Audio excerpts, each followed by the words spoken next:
Flags, songs, drama, and glitter. If it's Eurovision, we've got it covered. This is Put It Away! Hello, dear Eurovision listeners, and welcome to another episode of Put It Away. As you see, we are unstoppable, and this is the reason why we have reached episode 40. A round of applause, please. Thank you so much, dear listeners, for your support, your kind messages that we have received all over this period, and for truly your love and kindness to my mistakes. Yeah, thank you, especially for the last one. But anyway, okay, we have a lot of things to discuss. Despite the fact that Eurovision 2026 finished a month ago, we have some news up and coming, and most importantly, we have the facts and figures of Eurovision 2026 as the EBU issued. But before that, we need to reveal the answer to not last week's quiz, because last week we had a very special episode with Eurovision Hotspot with Andreas and Hugo. I hope you all followed them on Instagram. And those of you who haven't done this yet, you should go and follow these unbelievable guys right now. Do it. Do it. We see you. Do it. Okay, and after this necessary break, we need to reveal the answer to episode 38, I think it was? Yes, it was.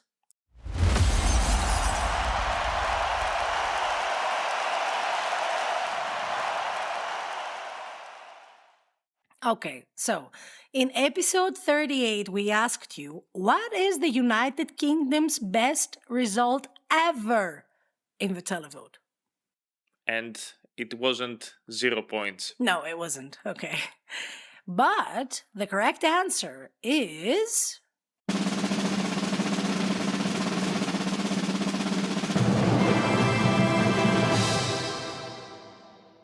Of course, in 2022, with Spaceman from the magnificent Sam Ryder, who managed to gather 183 televote points, which made him finish in number 5 position, if I remember correctly. Yes.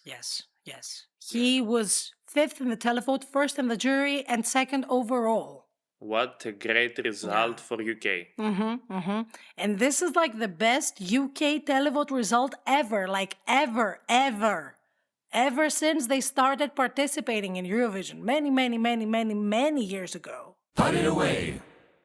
And after the reveal to our previous quiz, we are ready to dive into this episode. Okay. And as Chris said, we are ready to begin with the figures that EBU revealed a few days ago. Yeah. Well, the EBU has released the official facts and figures for Vienna 2026, which was the 70th Eurovision Song Contest, and it was a massive success on almost every metric. Keep that almost. So let's start with the television numbers.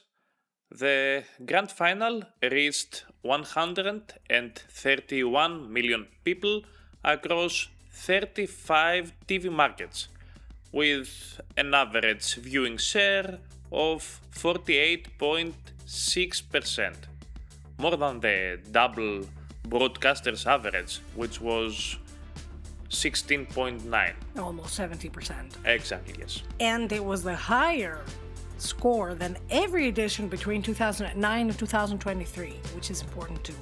And keep these numbers as well. But the youth numbers are the one which are the real headline here, because among 15 to 24-year-old people, the grand final averaged a 54.8% of viewing share, which is 4 times the broadcast channel's average. Okay, that's a good one, I think, no? And imagine that in some countries, the specific numbers are stunning.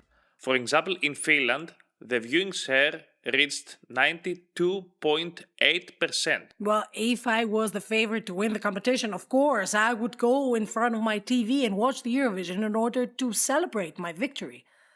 But in the end, it didn't happen. Okay, but also in Sweden, the viewing share was almost 86%, in Norway 83.4%, in Denmark 79%. I see Scandinavia is watching Eurovision a lot. Yeah, Nordic countries are rooting for Eurovision very hard. Well, we also have some other countries from the south that we had some pretty impressive numbers, like Italy, 5.1 million viewers, Greece, 2.8 million viewers, which was the highest rate since 2011. If you are one of the hot favorites to win Eurovision, then the viewing share rises. But in the end, Greece didn't win either. Australia also had 464,000 viewers. I think it's the best result since 2015. It is. And it's like Denmark also had the best viewing share since 2019. Like, we had a lot of improvement. Also on YouTube, we had 5.43 million unique viewers for the grand final live streaming, which is very important because this YouTube live streaming is geo-blocked in many countries. So not a lot of people have access to this. And the shorts record on YouTube is also impressive. 153.4 million views, 31% increase since last year. Okay, all these sound very promising. But if we recall that last year the people that watched Eurovision were like 35 million people more, then this 131 million is not such a big number. Of course it isn't impressive, because if you think that some withdrawn countries like the Netherlands and Spain are quite, into Eurovision and they didn't watch because their countries didn't participate. Same thing with Ireland, which is a multi-winner of the contest, and it has some die-hard fans. So I'm guessing that this viewership is kind of pragmatic when it comes to the actual numbers, but not like seeing the bigger picture. Like I keep, for example, that we didn't have many viewers. Okay, the young generation is into Eurovision. That's very encouraging. Because when I was like 16 years old, 15 years old, 10 years old, when the internet wasn't like super developed or the social media weren't in a rise, I was very happy to watch it. But now I see that Eurovision, is increasing in those ages. However, the decrease in the overall viewership, that's not a good sign at all. So, how do we deal with all this? I have no idea. I have no idea. Good, yeah, very good. Well, actually, I might have, but I don't know if it's okay to say it. Well, in my opinion, this Israel issue has to be put into the table like for real. The participating broadcasters have to discuss it for real, have to vote for this in order to be able to have countries coming back, countries that actually matter because they have been participating for so many years and they have been contributing financially a lot of money, and I'm talking about, of course, Spain and the Netherlands, and also to attract other countries which are not maybe so much into entering Eurovision just because there isn't this clear thing on the Israeli participation. What do you think about this? Yeah, well, it's clear to me that these countries that have withdrawn from the contest are the ones that are missing. If these were participating and if they were streaming the song contest, then the actual figures would be much higher even than last year's, because we have seen that in other countries the numbers have risen. But it's a discussion that needs to be made.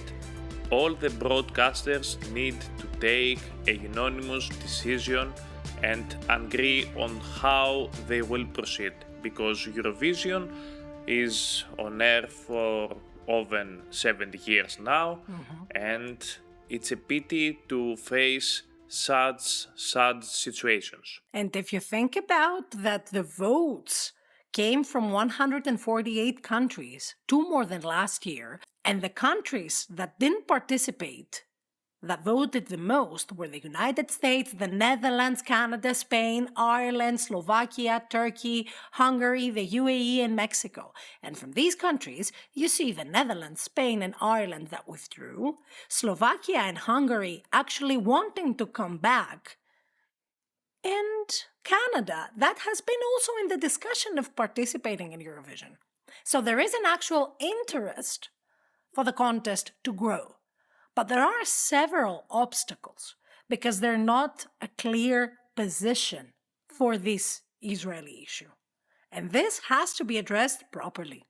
To support this, the rise in the interest of all people across the globe, not even Europe, is presented with the digital numbers.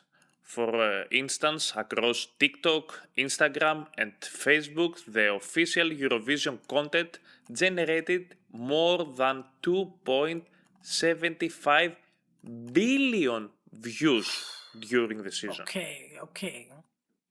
That's a lot. Only in TikTok, the official Eurovision account surpassed 4 million followers for the first time. Okay. That's a lot. And you see that the numbers don't lie. But if you want to make the contest bigger, then you have to be transparent. And this is something that all Eurofans are asking from the EBU. Be transparent. You know what else are these fans are asking for? What? Cheaper prices in the tickets. Well, yeah. Yeah. I could go on with that too. Cheaper accommodation.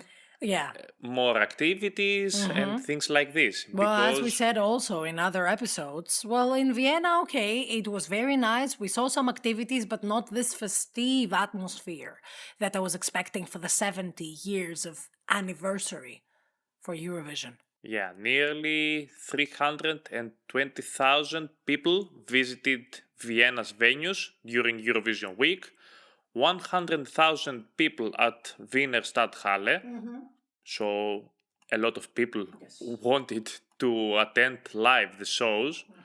There were 150,000 people in Eurovision Village, despite the bad weather conditions. Yeah. 23.4 thousand people at the Eurofan House, which Andreas told us all the experience about it in our previous episode. And Hugo, who attended almost every Eurofan House event. Well, Hugo is a unique story of himself. He attended everything. He was everywhere.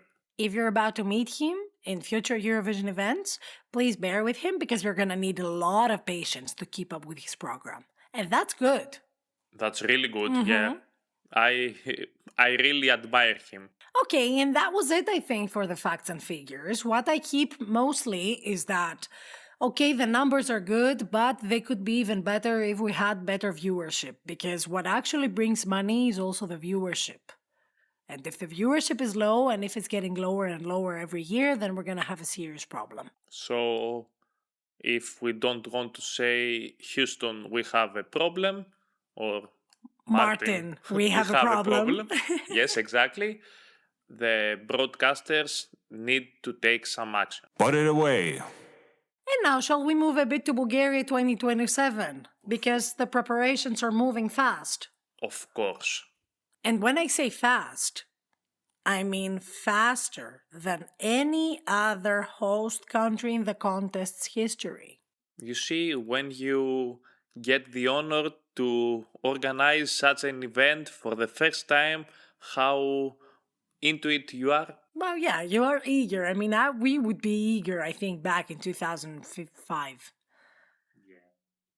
2005, right? 2005, yes, it was the last time, the first and the last time until now that Greece won Eurovision. So far. Keep this so far. We need to be positive. We stay positive. Alright, so 3 things happened in quick succession this week. On June 8, BNT met with the mayors of Burgas, Plovdiv, Sofia, and Varna to officially launch the host city bidding process. And the requirements were presented to all 4 cities, and the winner is expected to be announced by the end of July. Ooh. But what are the key requirements?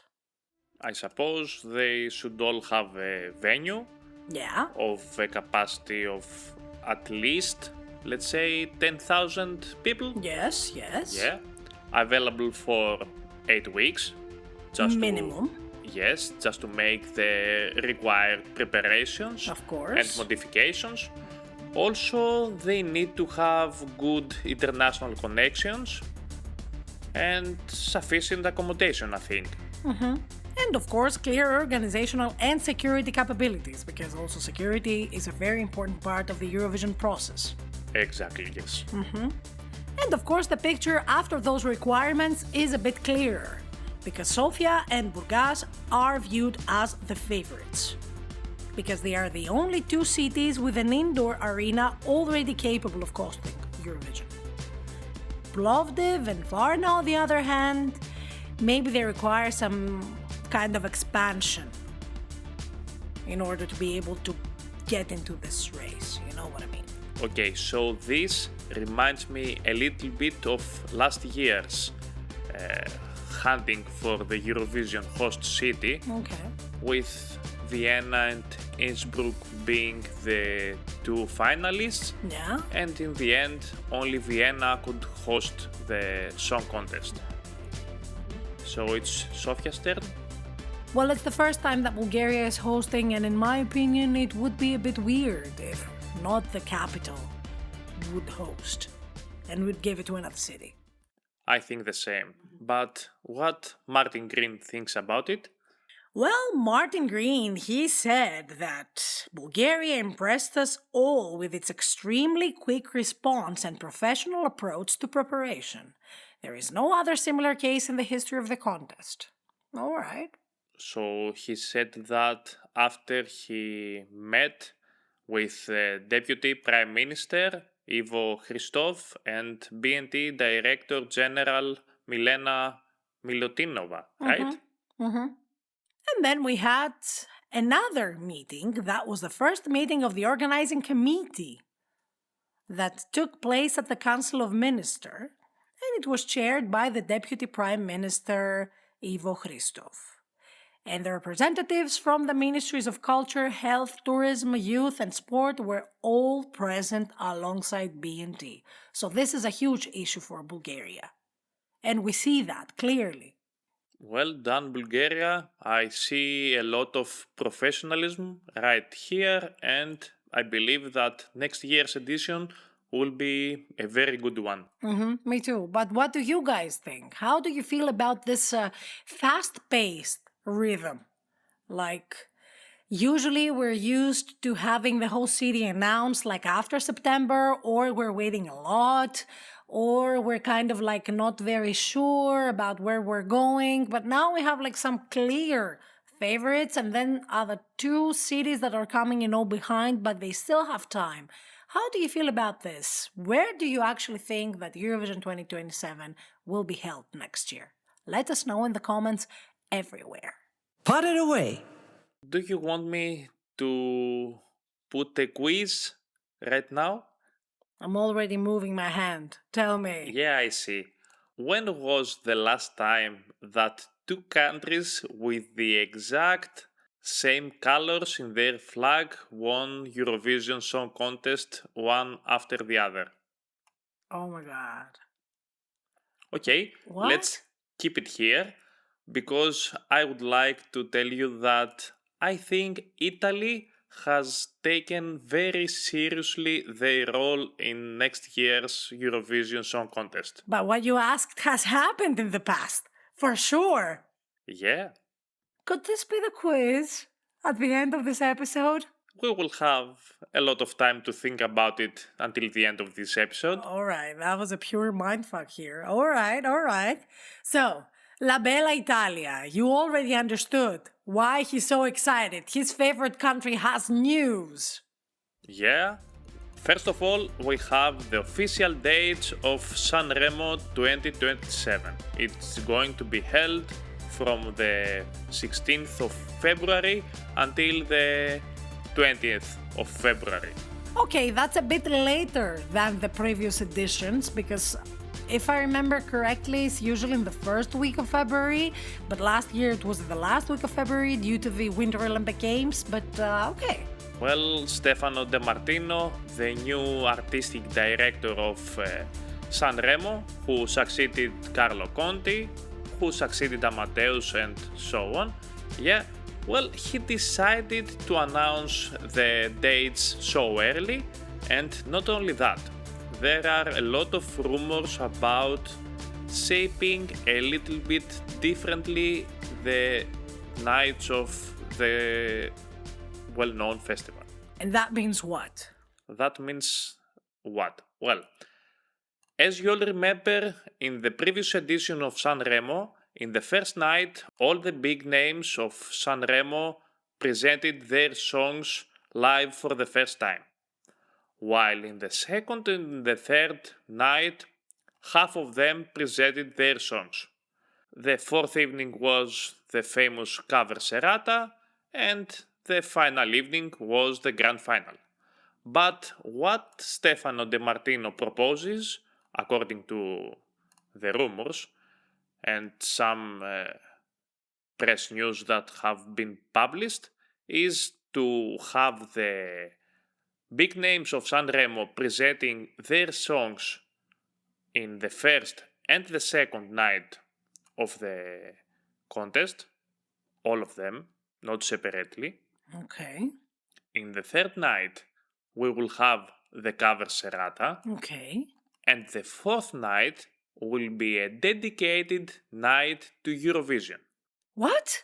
Yeah, so the winner of Sanremo will not get the ticket to represent Italy at Eurovision Song Contest. What? But the winner of the fourth night will be the one who will represent Italy at Eurovision Song Contest. What? Okay, guys, Italy wants to win Eurovision. You think so? That's all I'm getting. Yeah, If me too. those changes are true, that's all I'm getting. Italy wants to win Eurovision. To me, those changes scream that 100%.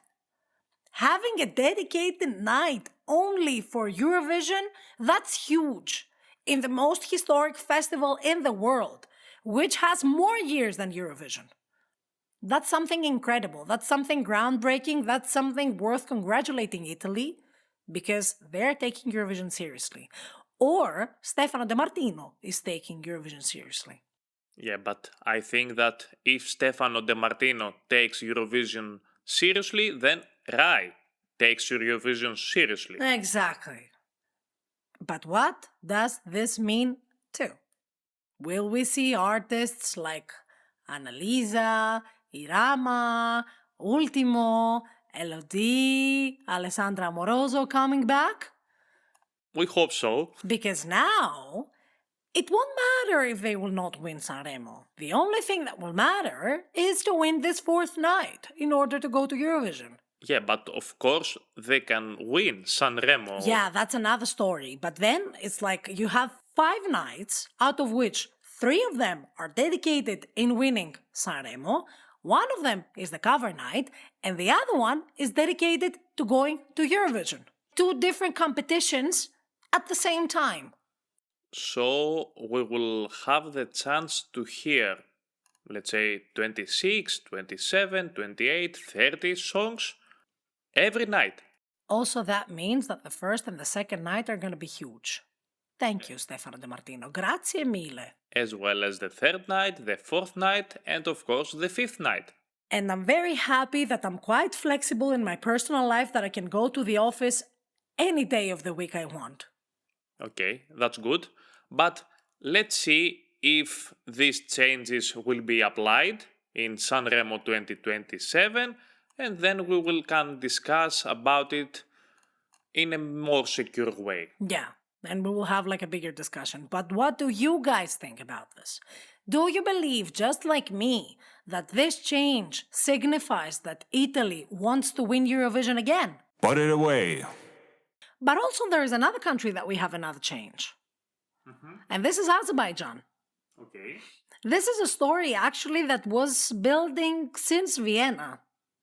Because the fans of Eurovision in Azerbaijan, they have launched a petition on change.org calling on state broadcaster ITV to fundamentally reform how it selects the country's Eurovision entry.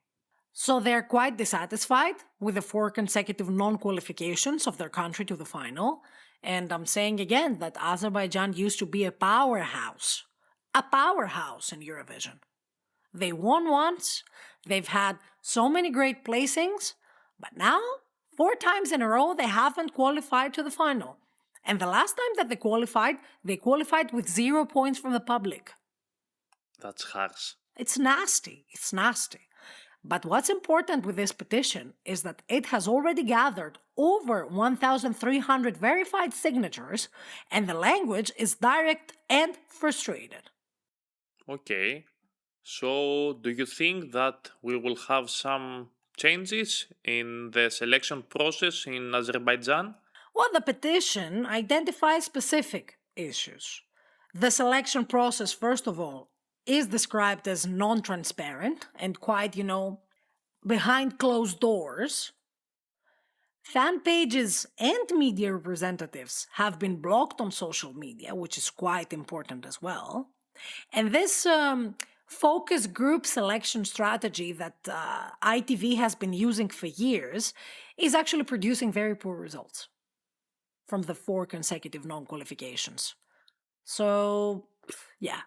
And also, the delegation's communication with the fans, which are actually there to help, it's kind of inadequate. Okay, so something needs to be changed in Azerbaijan, and we will be there to inform you guys if anything changes in the end. Well, I think that they want a national final. Not like maybe the traditional type of national final, but something with the public's involvement. Something that will feel transparent, democratic, open. So, yeah. Or even that could lead to a change in the leadership of the Eurovision group. Okay, maybe they can follow Bulgaria's example and invite the most well-known names in music industry of Azerbaijan, and the public can select one of them. I agree. And I see here one of the comments, which is, I think, very important, that says, ignoring fans, shutting down fan discussions, and expecting support while giving fans no voice is unacceptable. Many longtime fans, including diaspora Azerbaijanis, have completely lost trust in the delegation. That says it all for me. Put it away. And finally, I don't know how to describe it, but it was kind of surprise because it came out of the blue, and of course we are talking about the South Koreans' process of choosing their representative in Eurovision Asia. You may all think that I'm delusional and I keep a record of how South Korea will choose their representative in a contest that has nothing to do with Eurovision Song Contest. But in the guidelines, they state that the winner of Eurovision Asia will have the honor to participate in Eurovision 2027. Oh, whoa. Participate or perform?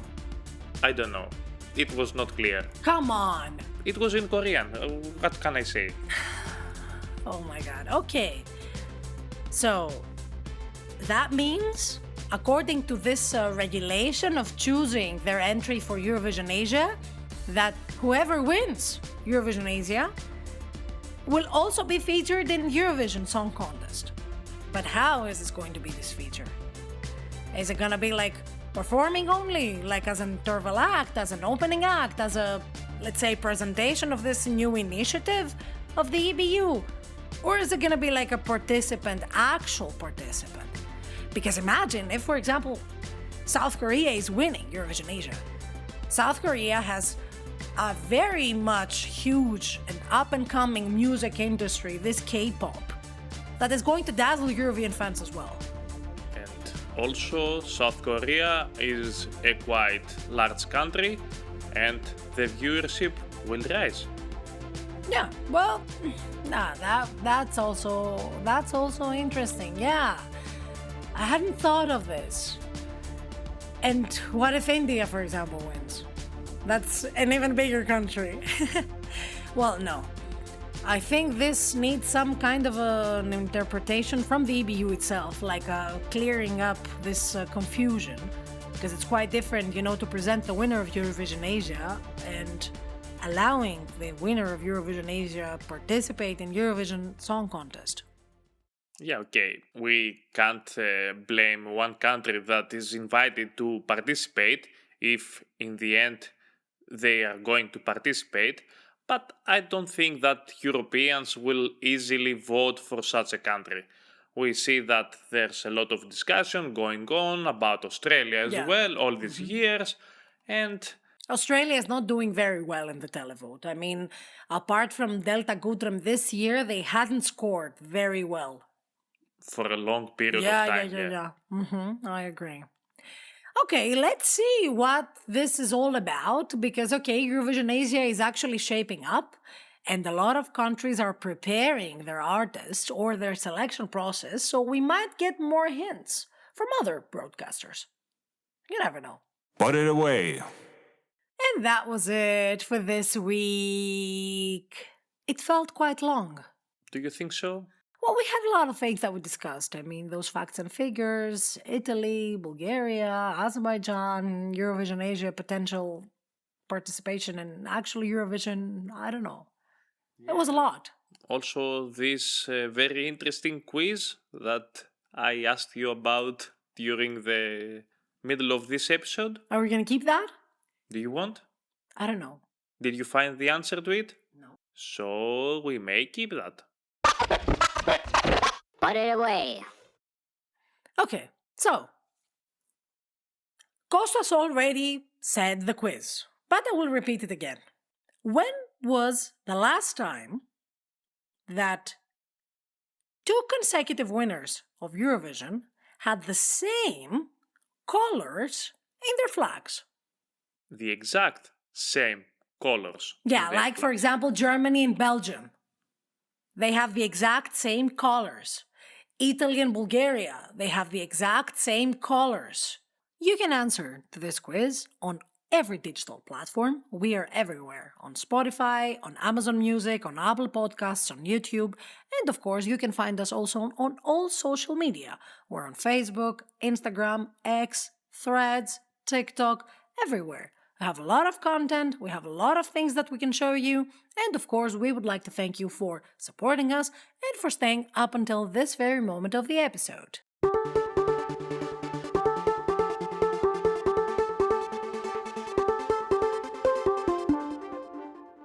So that's all, folks. The show is over, the points are counted.